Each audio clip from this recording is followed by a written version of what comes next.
पिछले भाग में आपने देखा। मालकिन, सुना है आपको बाबा की देखभाल के लिए किसी आया की ज़रूरत है। हमें काम पर रख लीजिए।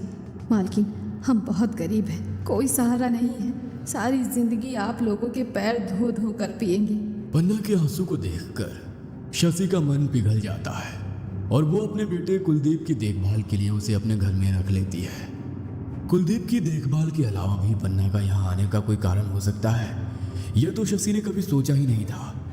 उसके हवेली में आने का कारण बरसों पहले हवेली के सीने में दफन हुआ वो राज था जिस पर आज तक पर्दा लगा हुआ था। आज के दिन अखिलेश बाबा का जल लेकर घर लौट गया था। आज कमला अपने कमरे में अकेली सोई हुई थी। उसके कमरे को बाहर से कुंडी लगाकर उस पर एक मोटी लोहे की चेन भी लपेटी गई थी ताकि किसी भी हाल में वो अपने कमरे से बाहर ना आ पाए। आधी रात बीतने के बाद एक काला सा साया आकर कमला के दरवाजे की चैन को खोलता है और अंधेरी में हवेली में ही गायब हो जाता है। कुछ देर बाद हवेली कमला की चीखों से गूंज रही थी। जैसे ही चीख पुकार की आवाज सुनाई देती है, अखिलेश, शशि और कुलदीप दौड़ते हुए ऊपर कमला के कमरे में पहुंचते हैं तो देखते हैं कि कमला अपने कमरे से गायब हो गई है। बाबूजी, ये कमला कहाँ चली गई? और इतनी मोटी चेन अपने आप आखिर खुल कैसे गई? कमला के चीखने की आवाज नीचे तहखाने से आ रही है। जल्दी चलिए, कहीं वो खुद को कुछ नुकसान ना पहुंचा ले। कमला अपने हाथों को जोर जोर से झटक रही थी और पागलों की तरह चीख रही थी। खून, खून, यहाँ पर खून है।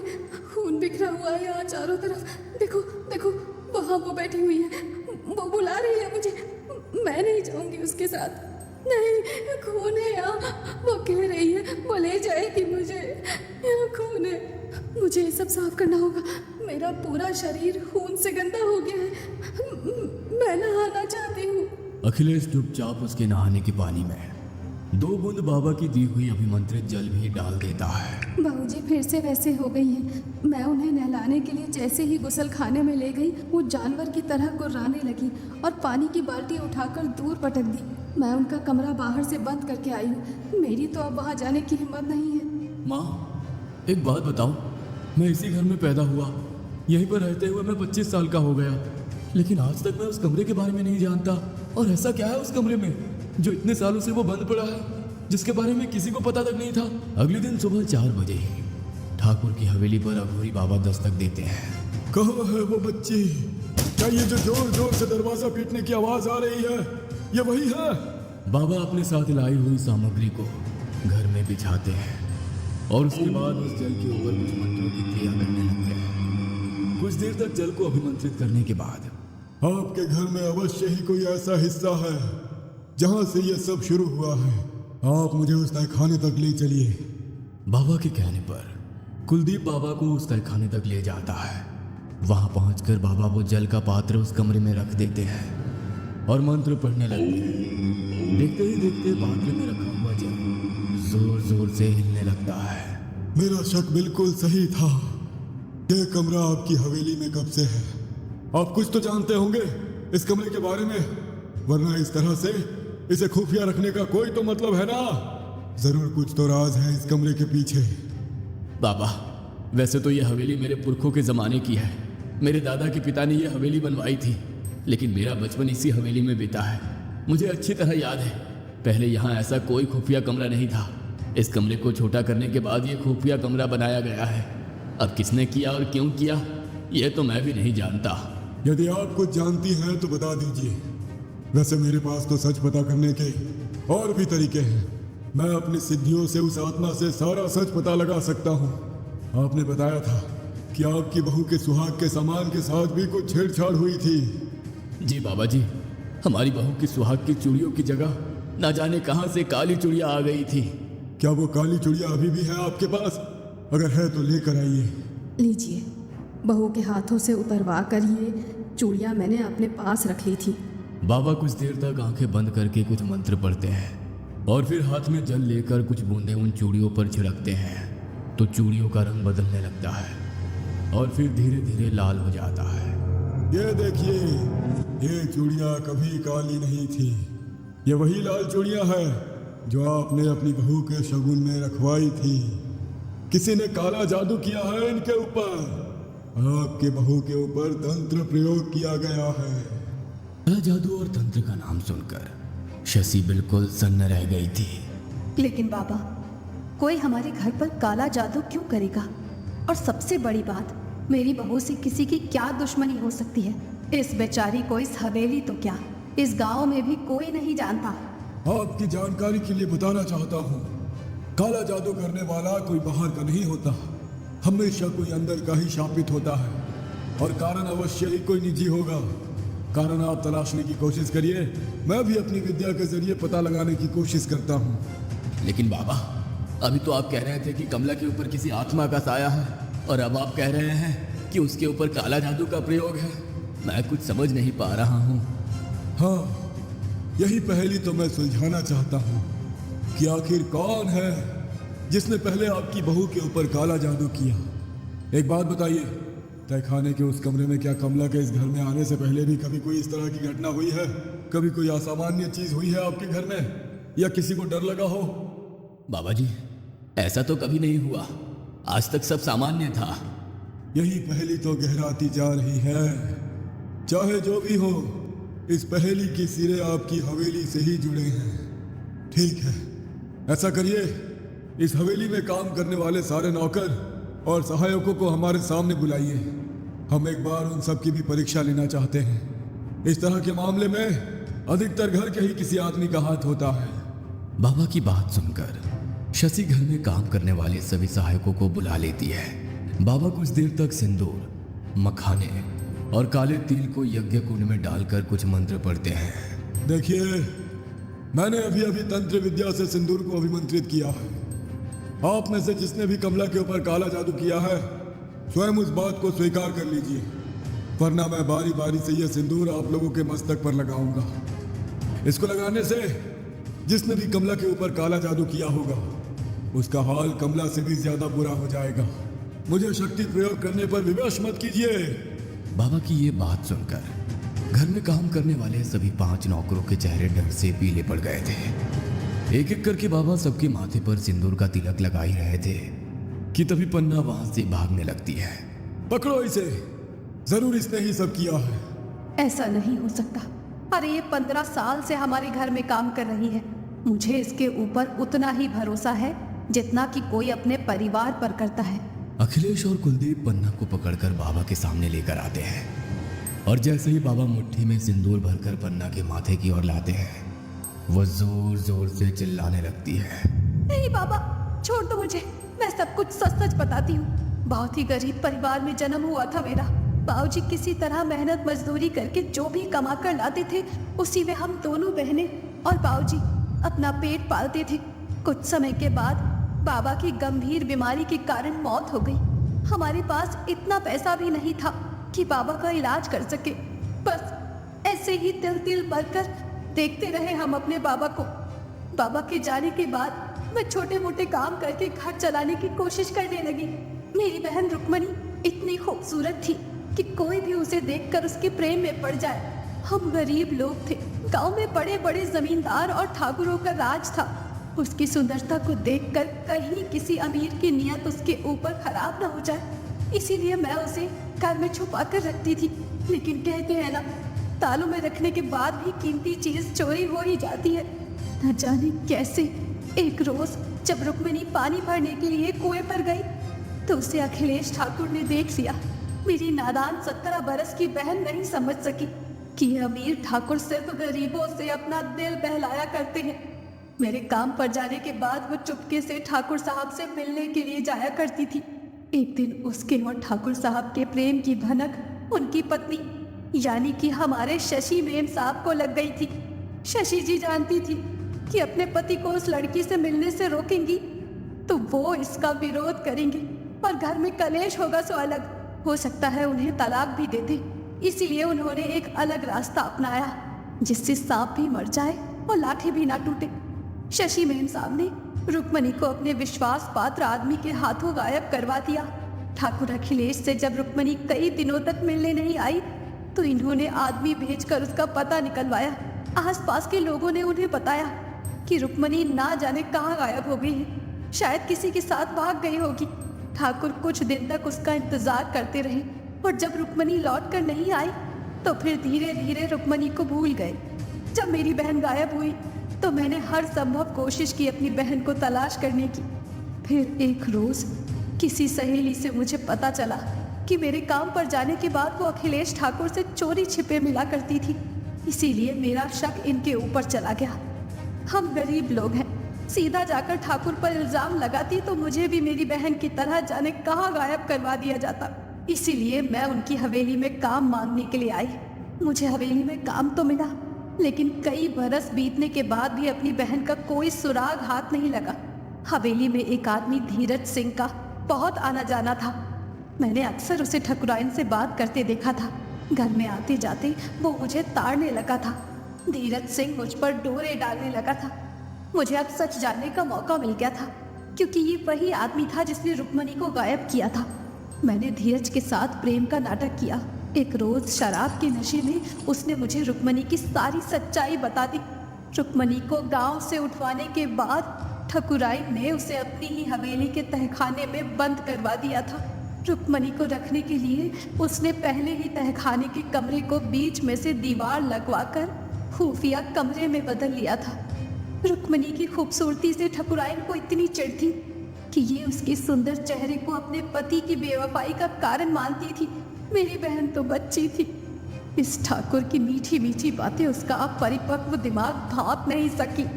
लेकिन गलती तो तेरे पति की थी ना। ये तो शादीशुदा था, एक बच्चे का बाप भी था।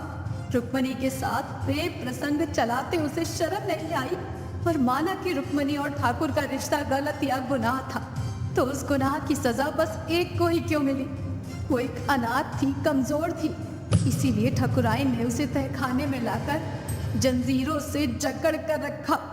उसे तरह तरह की यातनाएं दी, मारा पीटा। इतना ही नहीं, उसके सुंदर चेहरे को गर्म सलाखों से जलाया, उसके सुंदर लंबे बालों को कतर दिया। महीनों तक जुल्म सहने के बाद अंत में मेरी बहन रुक्मणी ने दम तोड़ दिया। रुक्मणी के मरने के बाद इसने वहीं पर गड्ढा खोदा और उसे उसी तहखाने में दफन कर दिया। मेरी बहन ने अपनी सुंदरता और गरीब होने की कीमत चुका दी थी। जब मुझे ये सब पता चला तो जी चाहा उसी दिन पूरी हवेली में आग लगा दूं, लेकिन मैं इन्हें आसान मौत नहीं देना चाहती थी। तड़पा तड़पा कर मारना चाहती थी, जैसे इसने मेरी बहन को मारा। इतना कहकर पन्ना जोर जोर से रोने लगती है। क्या रुक्मणी को तुमने गायब कराया था? इस भोले चेहरे के पीछे एक कातिल छिपी है, यह बात मैं कभी सपने में भी नहीं सोच सकता था। अरे मैं मानता हूं मैंने तुम्हारे साथ जो किया वो गलत था। शादीशुदा होकर अपने रिश्ते की मर्यादा को तोड़कर मुझे रुक्मणी के साथ वो सब नहीं करना चाहिए था, लेकिन वो बस क्षणिक आकर्षण था। आप पत्नी है हमारी, अरे एक बार अपने अधिकार दिखाकर तुम मुझे रोक कर तो देखती, एक बार मुझसे शिकायत तो करती। मैं हाथ जोड़कर माफी मांग लेता, हो सकता है गलती ना भी मानता, तुमसे झगड़ता, फिर भी किसी का कत्ल तो कभी ना करता। तुमने इतने बरसों तक हमसे भी इतना बड़ा सच छिपाया। हाँ, तुम्हारी नफरत आज इस हवेली को ले डूबी। देख रही हो तुम्हारे कर्मों का फल कौन भोग रहा है। देखो पन्ना, उस कमला की क्या गलती है? वो तो बेचारी इस सबका हिस्सा भी नहीं है। तुम उसे छोड़ दो, जो करना है मेरे साथ करो, मैं तुम्हारी गुनहगार हूँ। नहीं, मेरी रुक्मणी का क्या दोष था? वो भी तो बच्ची थी ना। तूने जितने जख्म दिए ना रुक्मणी को, उन सब का हिसाब करने वो लौट कर आई है। लौट कर आई है वो। क्या रुक्मणी लौट आई है? हाँ, मैंने ठान लिया था इस परिवार को खून के आंसू रुलाना है। इस परिवार में अब बस मातम मनेगा, कोई जश्न नहीं। इसीलिए मैंने तंत्र और काला जादू सीखना शुरू किया। तंत्र मंत्र की शक्ति से मैंने ही तुझ पर ऐसा टोटका किया कि इस हवेली में कभी दूसरा बच्चा ही पैदा नहीं हुआ। धीरे धीरे समय बीतता रहा और जब ठकुराइन मुझ पर खुद से ज्यादा भरोसा करने लगी, मैंने तंत्र की ढेरों विधाएं सीखी ताकि मैं अपने काले जादू से इस हवेली को खाक में मिला दूं। कुलदीप बाबा 25 बरस के हुए, तो उनकी शादी की बात चलने लगी। जिस दिन ठाकुर और ठाकुराइन कमला को देखने गए, उसी दिन तहखाने में जाकर मैंने अपने तंत्र की मदद से रुक्मणी की आत्मा को जागृत किया और उसे याद दिलाया कि उसके साथ कितना बुरा हुआ है। रुक्मणी अब अपना बदला लेने के लिए तड़प रही थी। इसके बाद मैंने ही कमला के सामान पर काला जादू किया और उसके शादी के जोड़े का एक टुकड़ा काटकर उसकी आहुति रुक्मणी के लिए दी। तंत्र के प्रभाव से धीरे धीरे कमला का शरीर खोखला होने लगा। जैसे ही कमला इस हवेली में आई, रुक्मणी की आत्मा को अपना शिकार मिल गया और उसने उसके शरीर पर अपना कब्जा कर लिया। तुम लोग चाहे जो कर लो, कमला को नहीं बचा पाओगे। 2 दिन बाद अमावस्या है। उसी रात कमला का खेल खत्म। और हाँ, कमला अकेली नहीं जाएगी, अपने गुनहगारों को साथ लेकर जाएगी। मैं मानता हूँ तुम्हारे साथ बहुत अन्याय हुआ है, लेकिन उस बच्ची को छोड़ दो, उसका कोई दोष नहीं। पन्ना अचानक ही अपने कपड़ों में छिपाई हुई एक काली बुढ़िया को बाहर निकालती है और आंख बंद करके मंत्र पढ़ते हुए चाकू से उसका हाथ काट कर गर्दन मरोड़ देती है। कोई नहीं बचा सकता। एक जोरदार धमाके के साथ कमला के कमरे का दरवाजा टूटकर दूर जा गिरता है और कमला 4 पैर वाले जानवर की तरह सीढ़ी से उतरकर दौड़ते हुए बाबा के सामने आ जाती है। पैर से पटककर दरवाजा खोलने के कारण उसके पैर खून से लथपथ हो रहे थे। अपने हाथ में चाकू उठाकर वो अपने लंबे बालों को बुरी तरह काटने लगती है। छोड़ दो मेरी बहू को, मेरे गुनाहों की सजा उसे मत दो। शशि जाकर कमला से चाकू छीनने की कोशिश करने लगती है। तभी कमला उस चाकू से शशि पर एक के बाद एक दर्जनों हमले कर देती है, जिससे उसकी मौत हो जाती है। बाबा अब यज्ञ में आहुति डालकर कमला को बाधा मुक्त करने के लिए हवन कर रहे थे, जिससे कमला बहुत बेचैन हो रही थी। तू चला जा यहाँ से, नहीं तो तू भी मरेगा। जा। कमला की भयानक गरजती आवाज सुनकर एक पल को बाबा भी अपने मंत्र रोक देते हैं। वो जल है ना आपके पास, इसे अपने पास आने मत देना। मैं प्रयास करता हूँ, लेकिन यह आत्मा बहुत ताकतवर है। काला जादू इसके शादी के जोड़े पर भी किया गया था। इस पन्ना के कमरे में जाकर देखो, कमला के लहंगे का कोई टुकड़ा मिले तो तुरंत यहाँ लेकर आना। सबसे पहले कमला के ऊपर से काली शक्तियों का असर कम करना होगा। कुलदीप तुरंत ही दौड़कर पन्ना के कमरे में जाता है तो देखता है पन्ना ने कमला के लहंगे के कपड़े से एक गुड़िया बनाकर उसमें असंख्य सुइयां चुभोकर उसे पंखे से लटका रखा था। कुलदीप तुरंत उस गुड़िया को लेकर बाबा के पास पहुंचता है। बाबा गुड़िया में से एक एक करके सुइयां निकालने लगते हैं और बदले में कमला अपने शरीर को रबर की गुड़िया की तरह मरोड़कर बुरी तरह चिल्ला रही थी। अचानक कमला अपने हाथ में पकड़े चाकू से अपना मुंह काटने लगती है। कमला के मुंह से बेतहासा खून बह रहा था और वो पागलों की तरह हंसती। बाबा उस गुड़िया पर जल छिड़क कर आग लगाने की कोशिश करने लगते हैं कि तभी इस बाबा को निकालो यहाँ से, वरना अभी अपना गला काट दूंगी मैं। इतना कहकर कमला चाकू से अपना ही गला रेतने लगती है। खून की बूंदें जमीन पर गिरती देखकर बाबा वहां से उठकर जाने लगते हैं। यह आत्मा बहुत शक्तिशाली है, इसे शांत करने के लिए जो करना है जल्दी करना होगा। मुझे जाना होगा, नहीं तो कमला की जान चली जाएगी। बाबा के जाने के बाद अब ठाकुर को कोई और रास्ता सूझ नहीं रहा था। रुक्मणी, मैं हाथ जोड़कर माफी मांगता हूँ। तुम्हारा गुनहगार मैं हूँ। मैंने ही तुम्हें वो सब सपने दिखाए जिसने तुम्हें मौत तक पहुँचा दिया, लेकिन मैं कभी ऐसा नहीं चाहता था। मैं तो प्रेम करता था तुमसे, आज भी करता हूँ। रुक्मणी, जो हुआ उसे मैं बदल तो नहीं सकता, लेकिन मैं तुम्हारे साथ चलने को तैयार हूँ। बस तुम इस बच्ची को जाने दो, ये बेगुनाह है। कमला की जान बख्श दो। नहीं रुक्मणी, ये जाल है, तुझे इनकी बातों में नहीं आना है। कोई माफी नहीं, छोड़ना नहीं इसको। अगले ही पल ठाकुर चाकू से अपने हाथ को काट लेता है। एक जोरदार चीख के साथ कमला जमीन में गिर जाती है और बेहोश हो जाती है। ठाकुर और कमला को हॉस्पिटल ले जाया जाता है, जहां वे दोनों स्वस्थ हो जाते हैं। वरना पुलिस की गिरफ्त में है। बदला हमेशा विनाश लेकर आता है और माफी के पीछे शांति होती है। रुक्मणी ने शांति को चुना। रुक्मणी की लाश के अवशेष निकालकर ठाकुर सम्मान के साथ उनका अंतिम संस्कार करवाता है, ताकि रुक्मणी की आत्मा को सदा शांति मिल सके।